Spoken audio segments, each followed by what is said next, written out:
Olá, irmãos queridos, bem-vindos ao nosso podcast Partilha Entre Irmãos.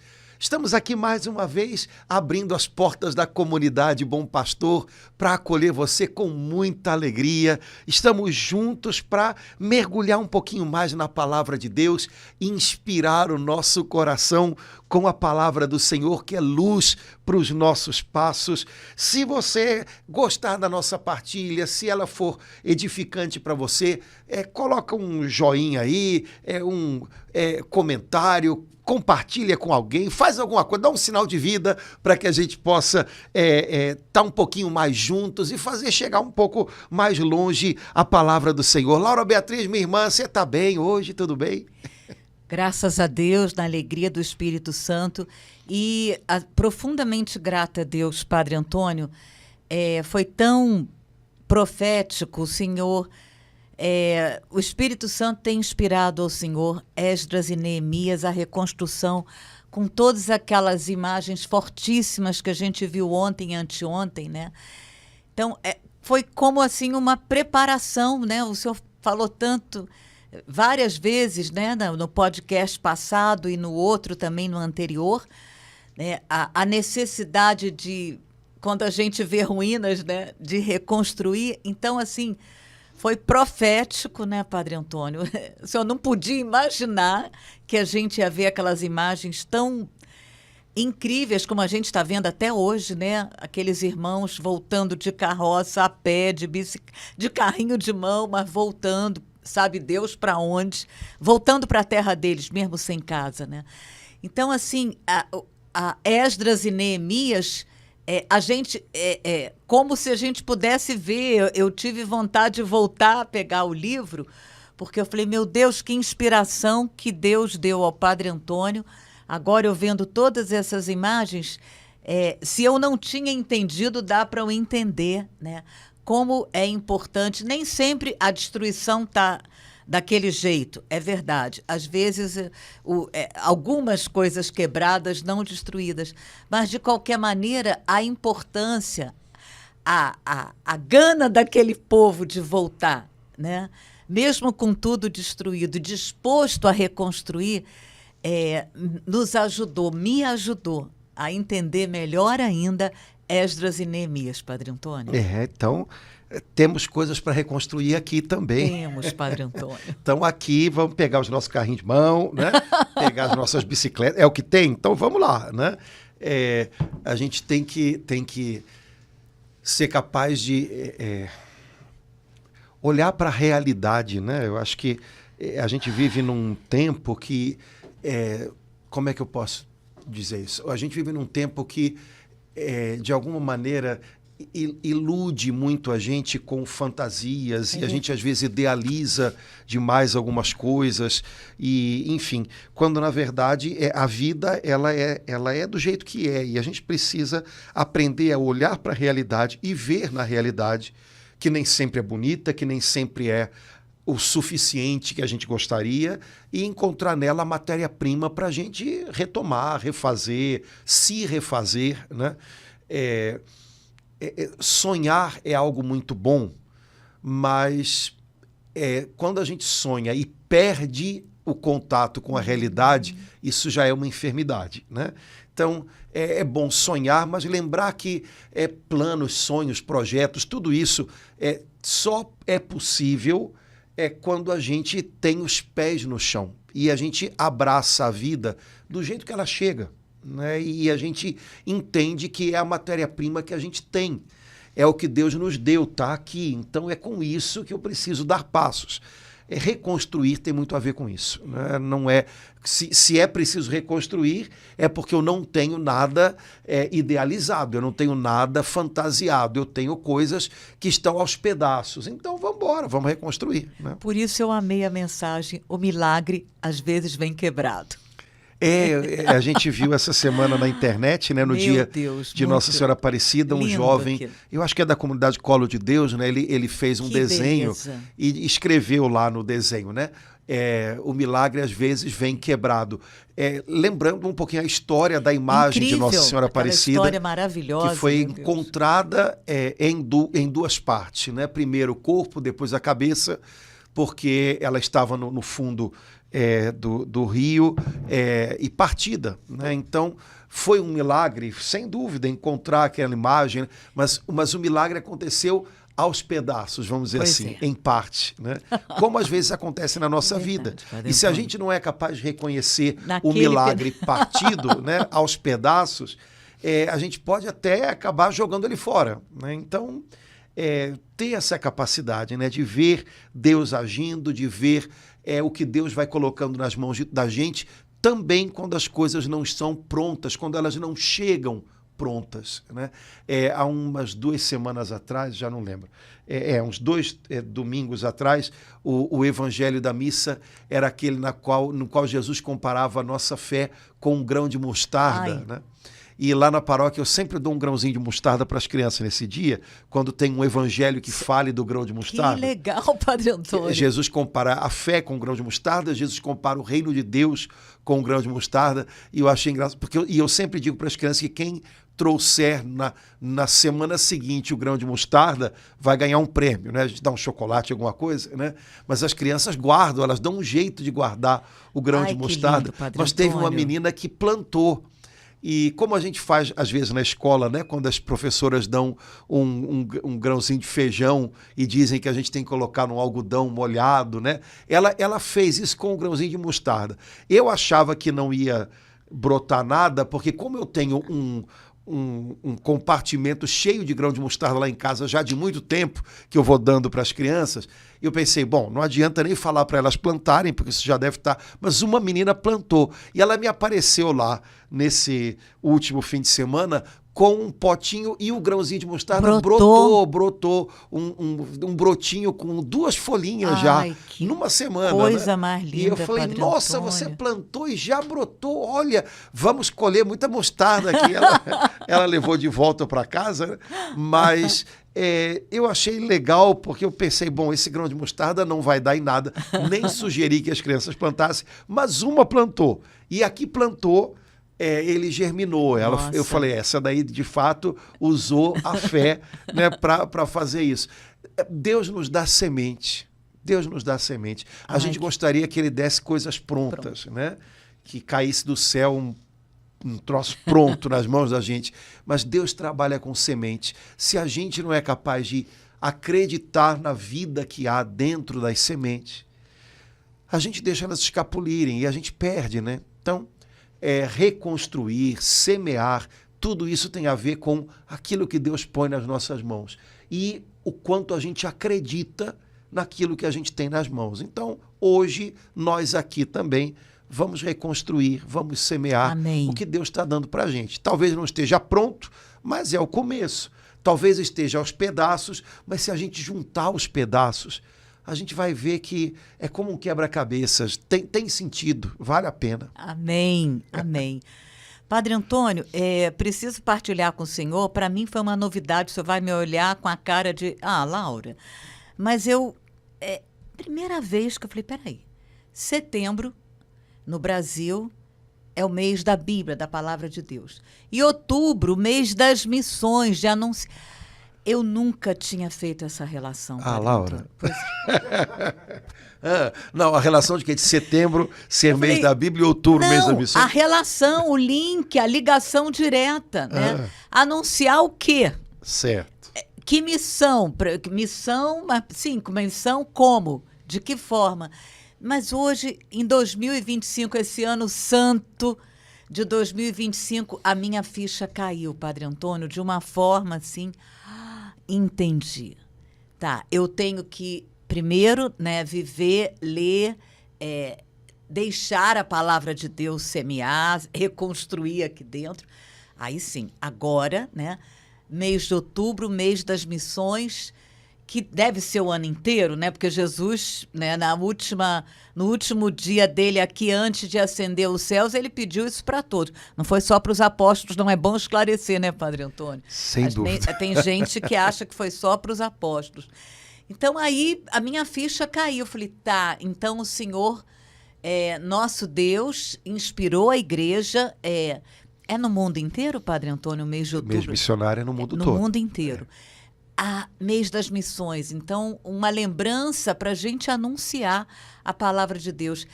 É muito bonito ver, Padre Antônio, assim, nossos irmãos evangélicos, eles compreendem isso de uma forma assim, tão intensa, tão forte, né?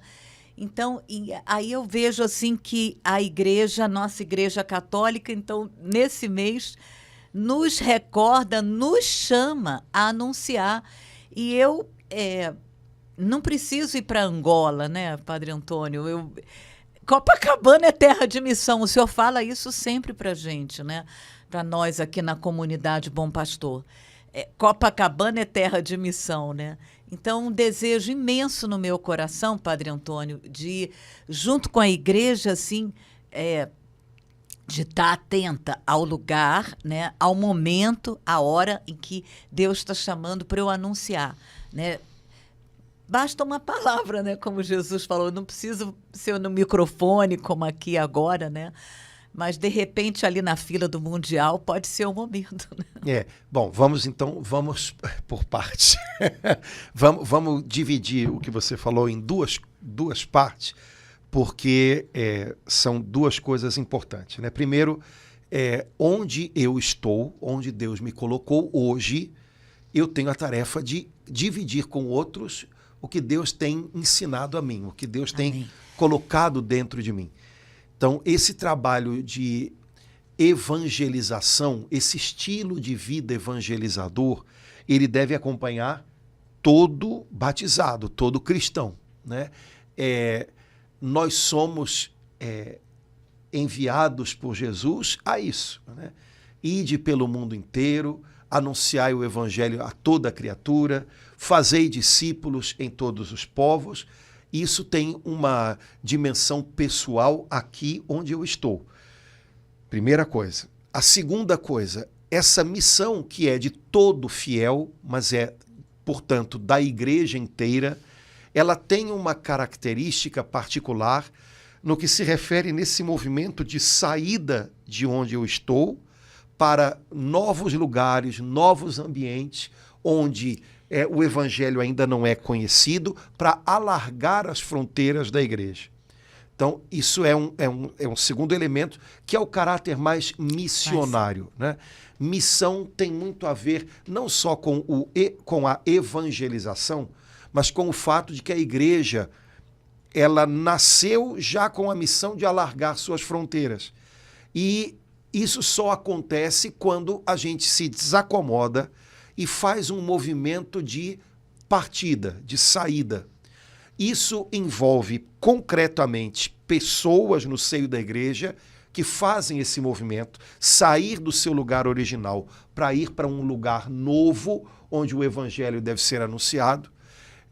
Então, isso é, vamos dizer assim, mais concretamente o que a gente chama de missões e o que a gente fala com relação ao mês de outubro, o mês missionário, né? Essas pessoas que vão, né? É preciso que essa consciência seja despertada sempre na igreja, é preciso continuar tendo pessoas que sejam movidas a sair do seu lugar e ir para um lugar novo, desbravar. Por outro lado, a maioria de nós não sai, mas nós devemos suportar essas pessoas com dinheiro e com orações, certo? Então, o mês missionário é para lembrar, em primeiro lugar, essa dimensão, que não tem a ver só com evangelização, que não é necessário que eu saia do meu lugar, mas tem a ver com missão como algo que inclui uma partida, né? Então, há pessoas na igreja que recebem o chamado de desacomodar-se e sair do seu lugar de origem e ir para um novo lugar. Se é um europeu, para a Ásia, para a África. Se é um latino-americano, para a Ásia, para a África ou para a Europa. Se é alguém da África para a Europa, para a América Latina. Enfim, sair do seu lugar para anunciar o Evangelho. Para anunciar o Evangelho num primeiro anúncio àqueles que não o conhecem e para implantar a igreja nesses lugares, fortalecer a presença da igreja nesses lugares. Em primeiro lugar, o mês de outubro é para lembrar disso, pedindo que Deus continue suscitando vocações para essa saída, lembrando a todos os católicos que devem dar suporte aos missionários pela oração. Isso tem que ser uma intenção de oração constante na vida da gente. E lembrando aos católicos que sem a nossa ajuda financeira, essa missão também não acontece. Normalmente a missão acontece em lugares onde a presença da igreja ainda é ou frágil, ou em lugares onde a presença da igreja é uma presença em meio à pobreza, em meio a um contexto social em que o cristianismo não é hegemônico, portanto, às vezes é perseguido, não tem ali o suporte financeiro necessário, então é preciso que a gente também chegue com isso, né? Essas coisas todas têm muito a ver com o mês de outubro. Ele foi pensado para isso, né? O Papa Pio XI, que que foi quem instituiu o mês das missões e o domingo das missões, que é o penúltimo domingo do mês de outubro, que eu acho que já é o domingo que vem, próximo, né? Quando há a coleta pelas missões, ele no domingo das missões, ele fez isso mais uma vez, pela Basílica de São Pedro, ele tirava o chapéu, aquele chapéu redondinho que se usava antigamente, e passava pedindo as ofertas. Nossa, né? Que incrível, Padre Era uma Antônio. maneira dele dizer, olha, eu estou aqui literalmente que passando exemplo, o chapéu ai. para que vocês ajudem as missões, né?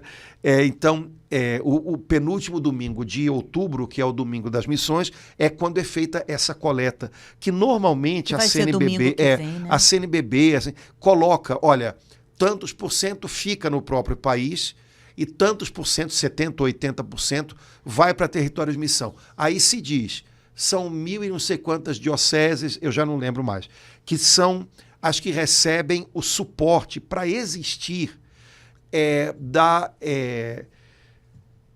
obra da propagação da fé, né? Que é hoje é parte do dicastério para evangelização, né? Então, esse organismo ele administra esse fundo para que essas dioceses que sem esse fundo não conseguem se manter, recebam, né? E para que os missionários que estão ali tenham o suporte para o trabalho da missão, né? Então, isso é mês de outubro, não perdendo nunca de vista, porque senão a gente lembra uma coisa e não lembra outra. Eu posso ser missionário aqui onde eu estou. Pode, mas não esqueça de que a igreja deve se dilatar sobre a terra e que a missão que Jesus confiou à igreja é uma missão de fazer discípulos de todas as nações. Então, isso tem a ver comigo no MEA, tem a ver com você em Copacabana, tem a ver com a gente. Eu não posso imaginar que isso é uma coisa lá.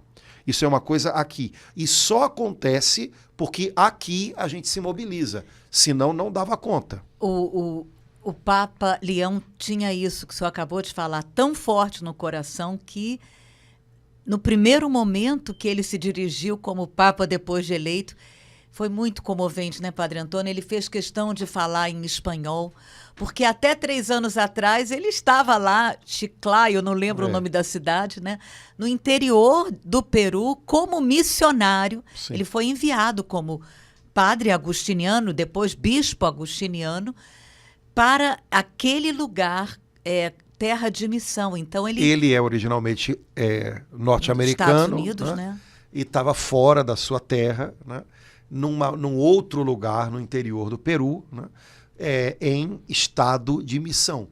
Então, isso ele tem bem presente nele. Muito né? vivo então, nele. Então, acho que a gente tem que aproveitar, né? Até o fato de o Papa ter sido missionário nesse sentido, para recordar isso aos católicos, né?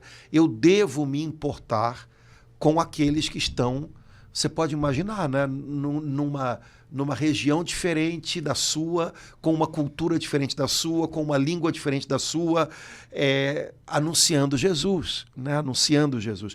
A minha grande lembrança, né, de aluno de colégio católico aqui no Rio, né, e algo que foi muito importante para a minha vocação, foi uma irmã, a irmã Joana, que durante muito tempo tinha sido missionária em Guiné-Bissau e que tinha vindo para a escola para passar um tempo descansando das missões, dando aula, coitada, dando aula para adolescente, né? Ela dava aula de religião para a gente, e eu lembro que era a única professora de religião na escola que ela entrava na sala e todo mundo respeitava e ouvia, até porque ela contava para a gente as histórias do tempo dela na missão.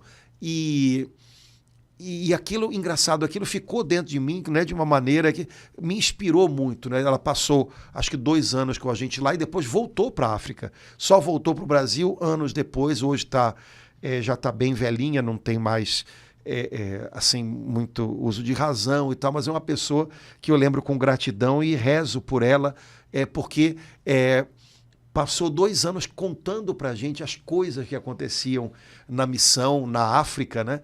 E ela era do sul do Brasil, então teve que aprender outra língua, teve que se virar numa cultura diferente, teve que enfrentar coisas lá complicadas, né? Enfim, a gente precisa lembrar que onde há um missionário anunciando Jesus a pessoas que nunca tinham ouvido falar de Jesus, onde há um missionário sendo sinal, presença da igreja no meio da pobreza, no meio da dor desse mundo, a gente está lá por causa dele. Portanto, aquilo nos importa e muito, e muito. E de alguma maneira a gente tem que se sentir enlaçado com essas pessoas pela nossa oração e pelo nosso dinheiro, né? Porque senão a gente não dá nome aos bois e fica parecendo que essas pessoas vivem de maná que cai do céu. Elas vivem com aquilo que chega até elas pelas mãos da gente. Então, se a gente pode ajudar, é uma honra ajudar. Se a gente pode dar um pouquinho mais, é uma honra dar um pouquinho mais, né? Então, nesse próximo Domingo das Missões, em algumas igrejas é um envelope, em outras igrejas o padre comuta a coleta do domingo para as missões, em outros lugares é caixa. Eu não sei, o padre vai dar um jeito de falar o que é. Então, coça a bolsa e ao invés de pegar aquela nota que vale menos, né, porque a gente é mão de vaca com as coisas de Deus, procura aquela nota que vale mais, que custa mais dar, e lembra disso. É uma honra poder ajudar às missões, né? É uma honra, já que eu não posso ir, poder de alguma maneira colaborar com quem está lá. Eu acho que a cabeça da gente tem que mudar com relação a essas coisas, né?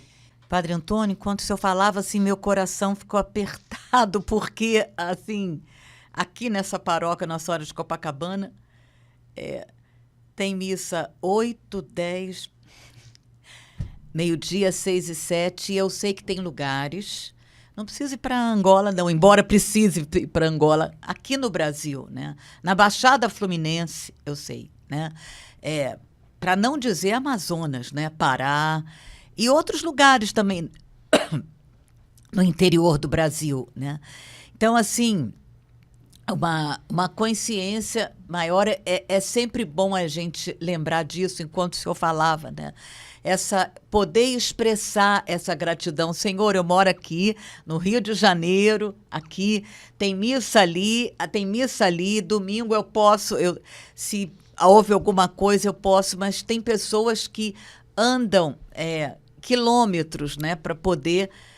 eu acho que uma cidadezinha no norte de Minas, que agora eu não me lembro, né, eu vi um Instagram, a família anda muito quilômetros a pé para poder participar como católico da missa de domingo. Então, esses locais de missão, eles nos fazem ver também, Padre Antônio, primeiro, né, a alegria e gratidão a Deus por tudo que a gente usufrui aqui. E segundo, né, uma maneira, como é que eu posso, né, agradecer a Deus? Então, existe esse momento, eu quero colaborar. Aquela organização ACN, ela vive de uma forma muito intensa para isso, né, Padre Antônio? Ajudar os locais onde mais necessita, são locais de missão, né? Sim, em vários lugares do mundo há esses organismos missionários, né? A Igreja Católica ela tem uma coisa um pouquinho mais centralizada, que são essas obras de missões pontifícias, né? As pontifícias obras missionárias que tem alguns, tem a obra de São Pedro, tem a infância e adolescência missionária, enfim, cada uma trabalha com uma vertente. Mas além disso, existem associações católicas que têm esse chamado, né? A Ajuda à Igreja que Sofre é uma. Na Europa tem algumas que inclusive ajudam ainda, né? Mas durante muitos anos ajudaram muito no Brasil. Volta e meia a gente encontra igrejas no Brasil que tem uma plaquinha escrito assim, Adveniat ou Misério, né? Tá. São associações na Áustria, na Alemanha, na Suíça, na França, que têm fundos para colaborar com projetos missionários nos países de terceiro mundo ou nos países considerados de missão. Então, volta e meia você vê uma plaquinha dessa, porque para completar o projeto daquela igreja ou daquele centro social, se pediu dinheiro a uma dessas associações e eles mandaram, né? Então, há muitas coisas cada congregação religiosa, né, que tem missões também tem os seus mecanismos, né, de manter essas missões de algum modo, né? Então, existem congregações que são eminentemente missionárias. Então, uma congregação dos Padres do Verbo Divino, né, que hoje é uma das talvez que se mantém ainda mais forte, justamente porque vive para a missão, lugares, né? Então, vive para a missão e acaba despertando mais vocações por conta disso, né? Tem também a sua maneira de manter as suas missões, enfim. O importante é que a gente se informe sobre como a gente pode colaborar, né? E um católico, repito, tem que entender que isso é uma honra, poder colaborar com as missões. Se Deus me deu uma graninha a mais, não é para eu morrer e isso me pagar um caixão com ar-condicionado, que não vai me servir para absolutamente coisa nenhuma, né? Então é para eu poder, inclusive, ajudar as missões, ajudar quem não tem, né? A gente tem que lembrar um pouco disso, né? Se Deus faz passar mais coisa pelas minhas mãos, é porque talvez é para chegar também nas mãos de quem não tem. Então, poder administrar as suas coisas com essa mentalidade pode ser uma grande descoberta para a gente. Inclusive a descoberta de que não vai faltar, né? Então, eu acho que esse é um primeiro elemento importante para o nosso mês de outubro, que começa com o dia de Santa Teresinha, que é a padroeira das missões, junto com São Francisco Xavier, cujo dia é em dezembro, né? Mas, enfim, Santa Teresinha, que era monja carmelita, não saiu do mosteiro, tinha um coração profundamente envolvido e preocupado com as missões. Totalmente. Né? Ela escrevia cartinhas para os missionários para encorajá-los, para animá-los, e alguns responderam e se tornaram correspondentes habituais dela, né? Irmãos espirituais dela. Então, do jeitinho dela, ela também pôde, né, colaborar com as missões. E cada um de nós tem que descobrir o seu jeitinho. Padre Antônio, agora Santa Teresinha deve estar intercedendo por nós. Bom, claro, mês de outubro, porque me deu muita vontade de... Como é que ela falava? De ser... Não é madrinha, não. Ela tinha uma expressão.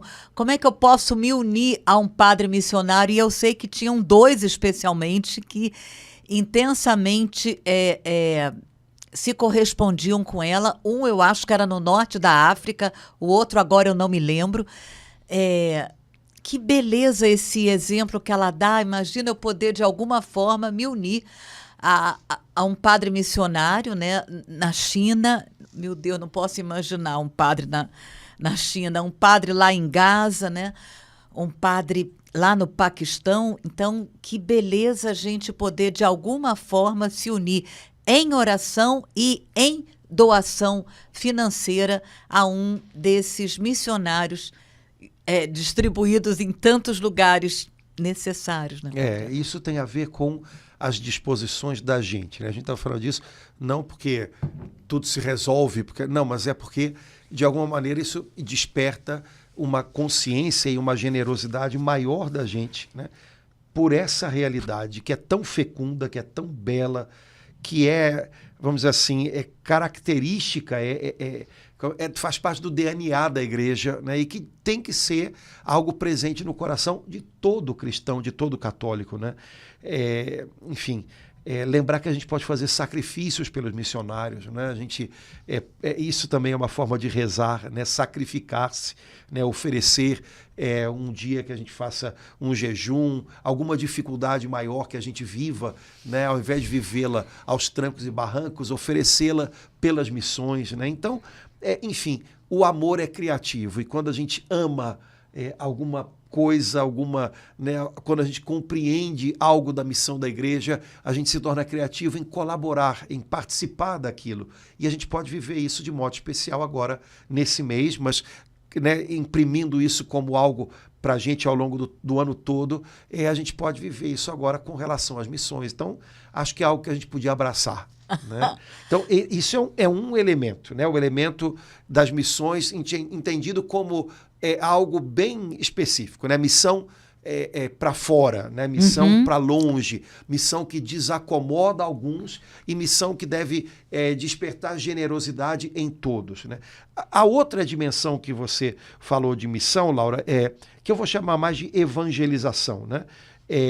Essa do que eu posso fazer aqui e agora onde Deus me colocou. Né? Eu posso ser, entre aspas, missionário, eu devo ser um evangelizador, isso é parte do meu chamado de católico, né, de fiel batizado, eu devo ser missionário aqui onde Deus me colocou. E há muita missão a ser feita aqui, basta a gente abrir os olhos, né? Basta a gente tocar um pouquinho a realidade do lugar onde a gente está, e a gente vai ver que algo deve ser feito. E se Deus nos colocou aqui, é porque Ele conta com a gente, né? Isso devia ser tranquilo para nós, né?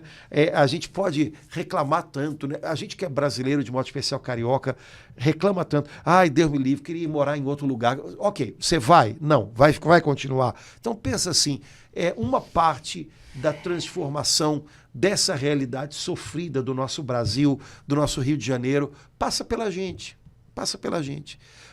A solução não é a gente, relaxe, né? Não estamos idealizando nada, mas alguma coisa pode ser mudada passando pelas mãos da gente, aqui onde Deus nos colocou. Então, o Rio de Janeiro pode ser um pouco menos violento se houver menos violência em mim e se eu semear um pouco mais de paz onde Deus me colocou aqui no meu bairro, no meu trabalho, na minha escola, na minha igreja.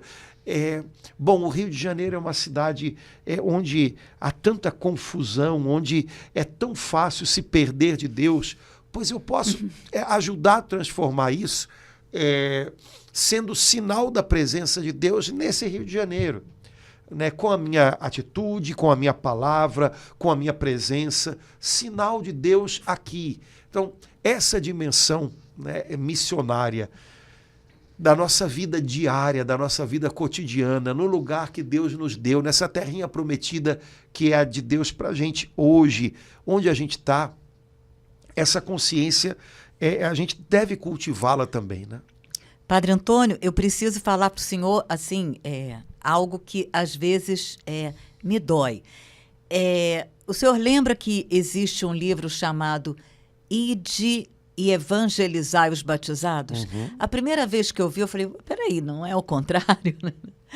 Então, eu estou lembrando dele agora porque, às vezes, eu sei que no Meir isso não acontece, Padre Antônio, mas aqui em Copacabana, às vezes, a gente participa de uma missa domingo, no dia do Senhor, e a gente vê assim uma postura no Evangelho, na homilia, assim, as pessoas enfim, tendo uma postura, um comportamento, né, no celular, conversando, às vezes brigando com o marido. Enfim, então, assim, como é que a gente, né, pode, né, não sei como cada paróquia, como a gente pode contribuir? O senhor falou de uma forma tão clara como eu posso contribuir em oração e financeiramente com aquele padre, né, com aquele missionário que está lá. Às vezes eu não sei, Padre Antônio, como eu posso contribuir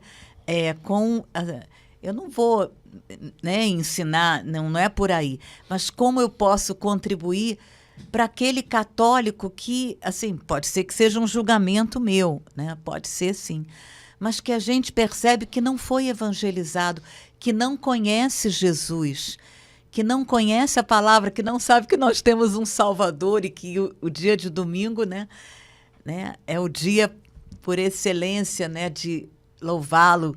Então, assim, às vezes eu fico sem saber como fazer. Laura, a gente vai tentando, né? Deixa eu pensar aqui para não falar nada demais. Deixa eu respirar. As pessoas estão... A gente está num mundo que está...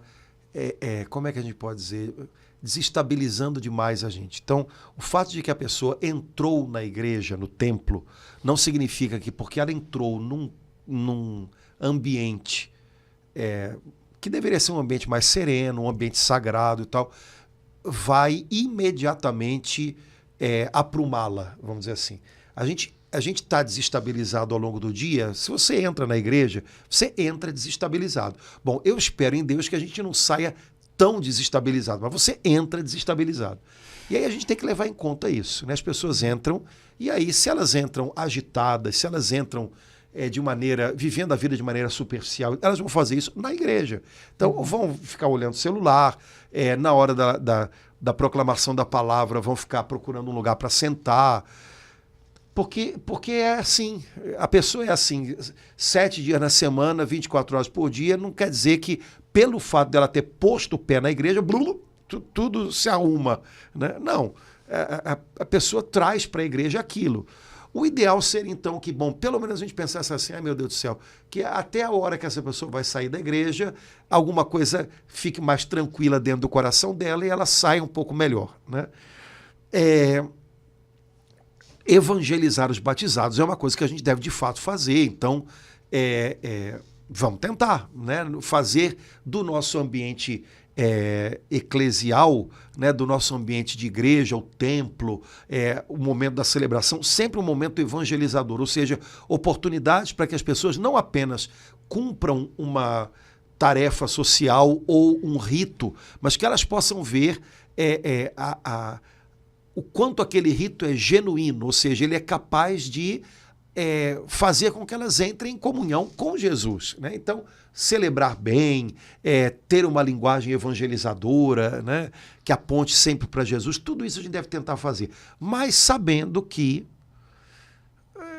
também tem a ver com o momento de cada um, a escolha de cada um, sei lá, né? Você estava falando, eu estava lembrando ontem, né, lá na minha paróquia, começou a primeira leitura, e eu estava vendo pessoas da igreja procurando lugar para sentar. E aí olha, e anda, e olha, eu lá no meu lugar, eu falei, meu Deus, deixa eu abaixar o olho, porque agora eu não vou fazer no microfone, que eu vou dar mais, né? Então, bom, para que o desastre não seja completo, ou seja, para que eu também não fique desatento, eu abaixei o olho e fiquei ouvindo, né? Porque era hora de ouvir, não era hora de eu dar bronca, mas eu fiquei profundamente questionado sobre isso. Meu Deus, uma pessoa que é da igreja, ela não sabe que agora é a palavra de Deus.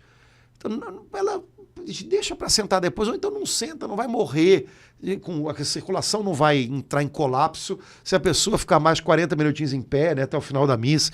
Então, sei lá, mas, de todo modo, o que você falou é um retrato das nossas igrejas, todo dia, né? Então, respirar fundo, não perder o rebolado, tomar cuidado para que o desastre não seja completo, ou seja, eu como padre, se eu não prestar atenção na leitura, porque eu estou ali incomodado com a fulana que está andando pela igreja procurando lugar para sentar, aí seria o desastre total. Então a minha tarefa ali era abaixa o olho e presta atenção você, porque inclusive você tem que falar disso daqui a pouquinho, né? Agora, colocar, né, diante dos nossos irmãos essa pergunta, meu Deus, a palavra de Deus está sendo proclamada, tem coisa mais importante agora do que ouvir? E aí é aquela história, precisa evangelizar tanto uma pessoa para que ela... Será que não é simplesmente porque a gente está vivendo uma vida tão dispersa, tão superficial, que a gente entra na igreja e continua fazendo a mesma coisa. Vamos tentar, cada um tentar vigiar um pouquinho a si próprio para que, meu Deus, Deus está falando, então eu vou ouvir, porque não tem nada mais importante que eu possa fazer agora do que ouvir o que ele tem para dizer, né? Porque, assim, tem muito tempo que eu não viajo para fora, mas enquanto o senhor falava, eu me lembrei, Padre Antônio, que tanto em Portugal, em Fátima, em Roma, na França, na frente, atrás das igrejas, naquela mesa, tem vários folhetos. Eu lembro que em Fátima, Portugal, foi a melhor preparação para a confissão. Eu não sei se é uma... E nós aqui no Brasil não temos, mas eu percebi, não conheço outros lugares, mas esses 3 que eu citei, eu lembro que tem, assim, folhetinhos com a palavra, como os irmãos evangélicos Não, fazem. acho que o melhor folhetinho do que nós fazemos não tem. É? Para todo domingo. Todo domingo tem folheto para a missa. Se a pessoa entra na igreja e ela quer se preparar para a missa, lendo as leituras, dando uma olhadinha nas orações que ela vai fazer dali a pouco, não tem preparação melhor. Então, mais do que a gente já faz, lá na minha paróquia, quando tem confissão, sempre vai para a mão de todo mundo um exame de consciência. A grande questão cada um aproveita do seu jeito. E ainda há uma coisa que eu me questiono muito. Por exemplo, falando da pessoa que, né, ontem estava andando na igreja procurando lugar, é uma pessoa muito de igreja. É uma pessoa muito que já frequenta. E eu fiquei pensando, meu Deus do céu, essa pessoa já ouviu o evangelho, o anúncio de Jesus, pelo menos umas 10 milhões de vezes na vida dela. E tem gente nesse mundo que não ouviu nenhuma. Eu acho que esse negócio está mal distribuído. Porque a pessoa já ouviu 10 milhões de vezes e ainda não foi o suficiente para ela perceber, caramba, deixa eu parar e ouvir. Não tem nada melhor que eu possa fazer agora do que ouvir a palavra de Deus está sendo proclamada. Então, quer dizer, ela tem que ouvir 10 milhões e 20 ainda, né? Mas eu ainda acho estranho que a maioria de nós, eu, você, quantas vezes a gente já ouviu o Evangelho de Jesus? E você já parou para pensar que a maior parte da população mundial não ouviu nenhuma vez? Ai, Padre Antônio. Então, se nós que já ouvimos 10 milhões de vezes, pelo menos tentássemos compartilhar com alguém que não ouviu nenhuma, ou pelo menos não ouviu tanto ao ponto de que aquilo chegue no coração dela, eu acho que a coisa também mudaria um pouquinho, sabe? É porque a gente tem demais, e às vezes quem tem demais joga fora. Né? É o que você falou a respeito dos horários de missa. Cada paróquia nossa normalmente tem 3, 4, 5 horários de missa dominical. E o pessoal sempre diz que não deu tempo, que chegou atrasado porque isso e aquilo. Aí você chega em alguns lugares em que a pessoa tem que sair de casa 4 horas da manhã para chegar numa missa às 10 da manhã. E vai andando, né? E chega na hora. Então, às vezes, quem tem muito não percebe o que tem. Só no dia que falta. Aí é que, né, o bicho pega. Então, de todo modo, eu acho que é oferecido demais para a gente. Não é que está faltando coisa, não. É que eu não sei até que ponto a gente aproveita, pessoas que às vezes têm muito menos, aproveitam muito mais. Né?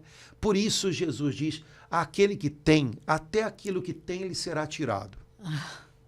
Certo?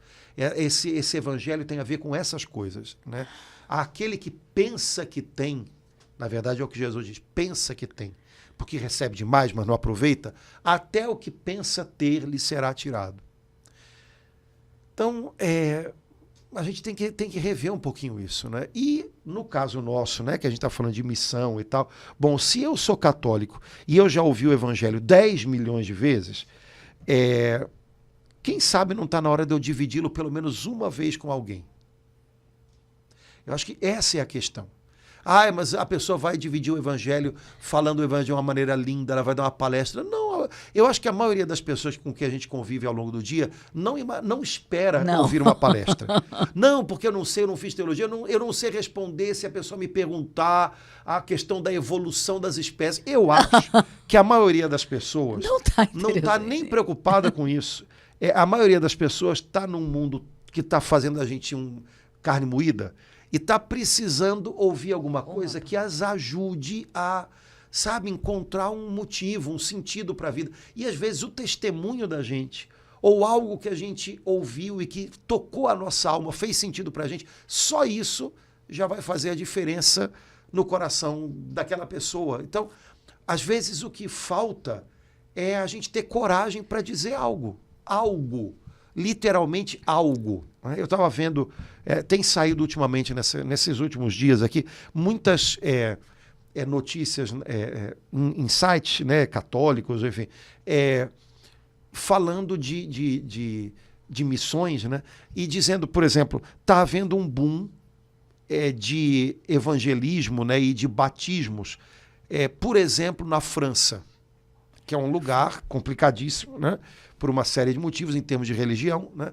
Então, está tendo um boom nesse último ano, no ano passado, né, de batismos de pessoas adultas, ou seja, pessoas já em uso de razão e tal, e de, normalmente, jovens.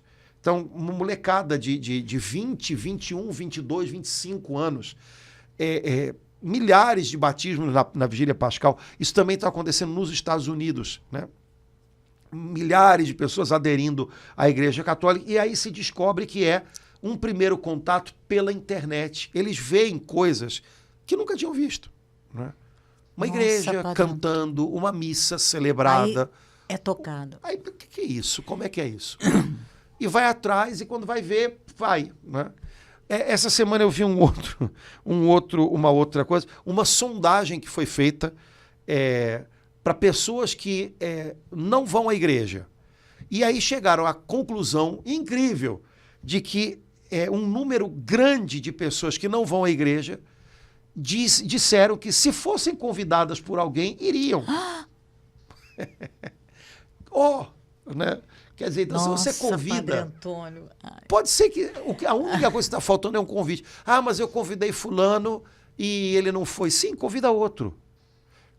Se até o final do mês você convidar 10 pessoas, se das 10, 2 aceitarem o convite e forem à igreja com você teve um aumento aí de 200% né, no número de pessoas que esse mês passado você conseguiu evangelizar. Quer dizer, você simplesmente convidou. Às vezes é só um convite. Fulano, eu tenho ido à igreja domingo, tem me feito tão bem. Tá a fim de ir comigo domingo que vem? Só, gente, sem complicar muito. Padre Antônio, sabe, eu penso que, às vezes, o senhor, Padre Antônio, fica sobrecarregado, como eu sei que às vezes o senhor fica, porque nós que ouvimos 10 milhões de vezes, né, o Evangelho, ou o senhor mesmo falando, não nos dispomos a, pelo menos, dar uma palavra. Então, a gente descansa... Ah, não, no Frei Gilson, maravilhoso. Mas aí eu me descanso, eu acho que só o Frei Gilson pode falar, só o Padre Antônio José pode falar, mas eu percebo, e com toda a minha alma, até onde eu tenho inteligência, que do jeito que eu sou, eu não tenho a sua formação, nem o conhecimento da palavra. O senhor, me lembro que o senhor falou que Romano o senhor tem não sei quantos e o senhor nem é exegeta, né? Mas como o senhor busca, então isso não me desculpa, não me... Sabe? Ah, não, então não, Laura. Então, como você não fez teologia, não, ao contrário, enquanto o senhor está falando, eu percebo o Espírito Santo movendo e dizendo, olha, falta você, né? O irmão que está ouvindo, a irmã que está ouvindo, e não ficar apenas esperando do Frei Gilson, esperando do Padre Antônio José, mas acho que é a nossa vez, sabe, Padre Antônio? Ou replicando coisas. Apostar no potencial que você tem para chegar no coração do outro. Há muitos anos atrás, um moço, um empresário evangélico americano que tinha uma empresa de sondagem, essas empresas de pesquisa, né? Ele começou a trabalhar mais, por interesse dele, com pesquisas de fundo religioso. Ele migrou, ele trabalhava com política, não sei, e começou a trabalhar. Porque ele era cristão, ele queria se envolver mais com isso. E ele fez uma pesquisa, eu acho que no final dos anos 80, isso virou livro, isso virou um monte de coisa. Para fazer um levantamento nos Estados Unidos de quais seriam os meios de evangelização mais eficazes. Os americanos, eles gastam muito dinheiro com TV, com rádio, agora com internet, com propaganda religiosa impressa por correio. Eles gastam muito com isso, sempre. É cultural deles, eles investem muito nisso. E ele, nos anos 80, ele quis saber qual o meio que funciona mais, que é mais efetivo, né? E aí ele fez um corte pensando, bom, eu vou fazer essa pesquisa com pessoas que estão na igreja, não mais do que 5 anos, mas que estão perseverando há mais de 3 anos, para ver gente que está caminhando na igreja, que está ficando na igreja. O que trouxe elas para a igreja? Qual foi o meio que rompeu o afastamento, a distância? Foi TV? Foi rádio? Foi propaganda impressa? Foi o quê? E ele chegou à brilhante conclusão que as pessoas que estavam há mais de 3 anos na igreja, portanto, já estavam caminhando com os pezinhos delas, né? E menos de 5 anos, portanto, não era gente que passou a vida inteira na igreja, e que estavam perseverando, elas tinham sido alcançadas e tinham sido ajudadas não por TV, mas por uma outra pessoa, amiga, que tinha convidado, que tinha falado de Jesus e que tinha, de alguma maneira, ajudado essa pessoa a permanecer. Então ele chegou à conclusão de que, olha, o estilo Jesus de evangelização continua sendo o melhor. Vai você, né, vai em dupla, né, ou seja, Jesus já apostou em relacionamento, né? Vai em dupla aos lugares e fala, né, e anuncia e tal. Então, o estilo pessoal o que faz as pessoas irem à igreja e ficarem uma amizade que possa ajudá-las, num primeiro momento, a ouvir falar de Jesus, testemunhar Jesus, e depois ajudá-las a dar os primeiros passos na igreja. Você vai comigo, você está na mesma igreja que eu, você vai no grupo que eu vou. Isso, eu lembro que isso virou uma porque depois ele foi aprofundando isso, ele fez outro. Então ele começou a falar para as lideranças de igreja, olha, vocês têm capacitado cada membro da igreja a ser um evangelizador? Ou vocês continuam apostando só numa campanha, ou numa TV, ou num momento em que a igreja vai distribuir panfleto? Porque se vocês apostarem em ajudar cada membro da igreja a tomar a consciência de que ele, com a sua amizade, com a sua presença, com o seu convite, pode ser o melhor instrumento de evangelização, vocês vão conseguir coisas incríveis. Eu acho que esse é que é o grande desafio da gente, que cada pessoa que está nas nossas igrejas e já está há um tempinho e já ouviu, já está caminhando para ouvir o evangelho 10 milhões de vezes, que cada uma dessas pessoas seja encorajada. Você é o melhor instrumento de evangelização que a igreja tem. Não é a internet, não é o microfone, é você, é o seu testemunho, é o que Deus tem feito na sua vida, é a sua amizade com alguém, para que você possa falar algo de Jesus e depois encorajar essa pessoa a vir junto com você, a dar um passo, tendo você ali. Você vai quebrar o gelo, você vai quebrar a distância, porque ela vai estar junto com você, ela não vai se sentir um estranho no ninho. Então, se cada católico, se cada cristão que está na igreja compreender isso, a gente vai ter uma transformação na nossa maneira de evangelizar. Enquanto a gente apostar mais numa campanha que vai durar um tempo e que vai contar com quem? Se sempre a gente acha que é o outro. Enquanto a gente apostar mais que evangelizar é algo difícil, caro, que só vai ser feito por uma meia dúzia de pessoas, a gente vai morrer na praia. Tem que ter um show. Quando a gente lembrar, cara, o melhor instrumento de evangelização é sempre uma pessoa que é capaz de influenciar com a sua amizade outra pessoa. E aí a gente tem que contar que os nossos fiéis vão ser pessoas capazes de gerar amigos, gerar amizades, capazes de, no lugar onde estão, no seu trabalho, na sua vizinhança, de uma maneira leve, de uma maneira viva, compartilhar Jesus com os... A gente vai ter que apostar nisso. O senhor, algum tempo atrás, o senhor comentou comigo, ficou muito impactado com um livro, eu acho que um padre do Canadá, se eu não me engano, né? Uhum. Que chegou lá, eram 3 gatos pingados e depois de pouquíssimo tempo, a coisa assim envolveu toda a comunidade, os de fora, não é isso? É um livro chamado Renovação Divina, é muito bom. E ele fala da experiência dele, de evangelização e de transformação da comunidade dele, que era uma comunidade que estava caminhando para extinção. Já tinham juntado 2 paróquias para virar uma, porque, né, tinha menos gente, tinha menos... Né, os gastos estavam ficando difíceis e tal. E aí ele começou a compartilhar ali estratégias de evangelização que ele tinha aprendido, mas todas elas incluíam relacionamento. Porque igreja é gente, e gente é relacionamento. Igreja não é prédio, igreja não é estrutura, igreja não é organização, igreja é gente. Jesus deu a vida dele por gente, para que gente tenha vida. Então você tem que apostar em gente. Você tem que apostar. Agora, o que é apostar em gente? Em relacionamentos. Relacionamentos que evangelizam, relacionamentos que sedimentam, que fortalecem, que edificam, né? Relacionamentos que fazem a gente querer aprender mais. E aí, com isso, naturalmente, é o que a gente chama de crescimento orgânico da igreja. Existem outras maneiras da igreja crescer que necessariamente não são orgânicos e que necessariamente não são crescimento, às vezes são inchaço. Você começa a fazer umas coisas meio doidas, uma programação. Você fez uma grande agenda, se você tiver uma capacidade de comunicação mais ou menos boa e se a agenda for legal, mas é crescimento real? Porque se é um crescimento real, é orgânico, ou seja, os relacionamentos são sedimentados, as pessoas continuam crescendo na sua comunhão com Deus, elas começam a dar fruto, elas começam a entender que são parte desse crescimento. Senão é um inchaço durante um tempo, mas que não vai resistir a muita coisa. Né?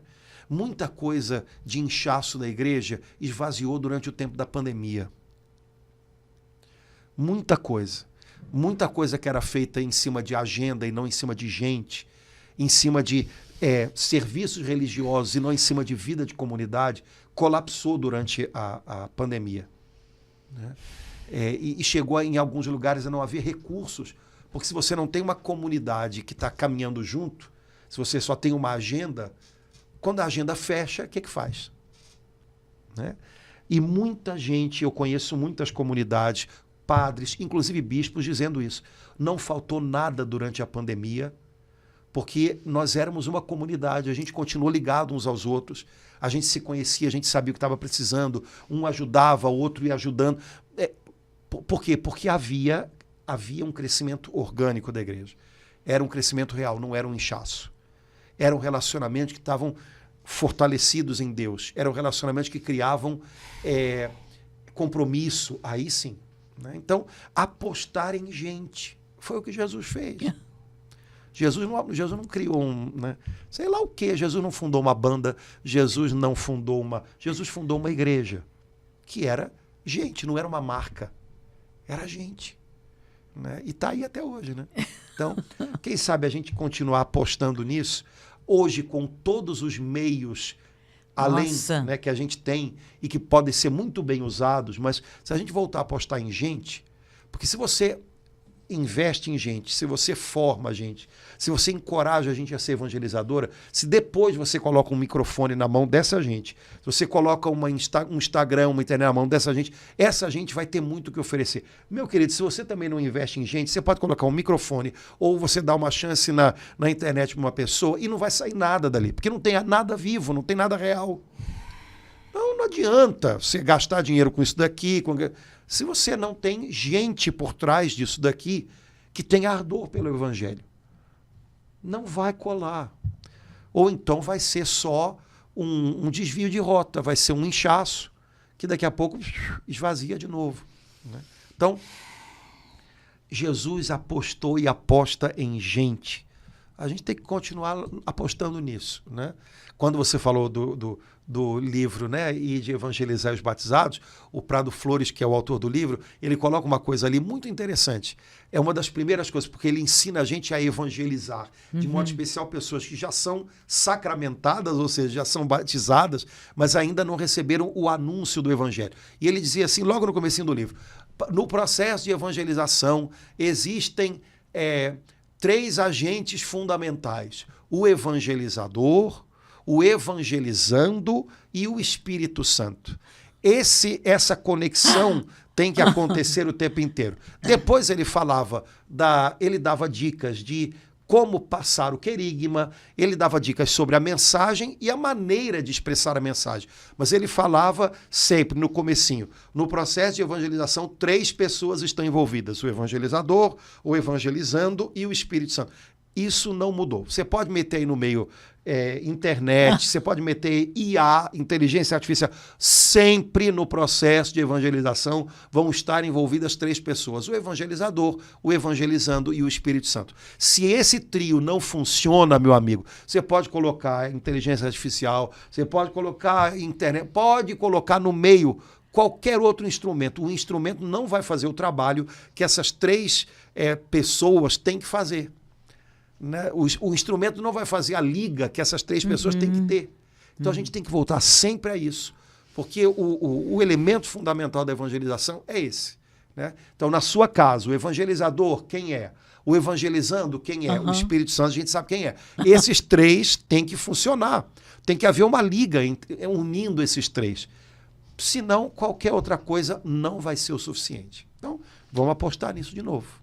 Tranquilo, Laura? Padre Antônio, então, domingo que vem é o Dia Mundial das Missões, isso, não é isso? Então vamos ser generosos, vamos orar, oferecer a missa que a nossa comunidade vai celebrar no domingo pelas missões, né? Tentar, nesse domingo, pelo menos, esquecer um pouquinho da gente e oferecer a nossa participação na missa por essa intenção, pelas missões, e cavucar um pouquinho, né? Mesmo a viúva, né, que oferece o pouquinho, mas que oferece tudo, fez o mais bonito, né? Então, ser generoso na nossa oferta, na nossa colaboração, né? E lembrar do trabalho de evangelização que a gente tem aqui onde Deus colocou a gente, né? Amém. Temos uma missão a cumprir. Temos uma missão. Laura, queria só mandar um abração para os professores. Hoje, 15 de Dia dos outubro, professores. Dia de Santa Teresona e Dia dos Professores. É verdade. Então, um abraço, turma corajosa. Né? Então, corajosos, um grandíssimo abraço. Grande abraço para os professores. Deus abençoe muito a missão de vocês, sem desânimo. Sem se entregar também para, né? O negócio está difícil, vou fazer o menos. Não. Faça o seu melhor, Amém. Isso faz bem para a gente. Então, lute, coragem, seja bênção de Deus na vida dos seus educandos e que Deus possa abençoar muito os nossos professores para essa grande missão que confiou a eles. Um abração para todo mundo, gente. Deus abençoe muito. Até a próxima, se Deus quiser. Até. Tchau, irmãos.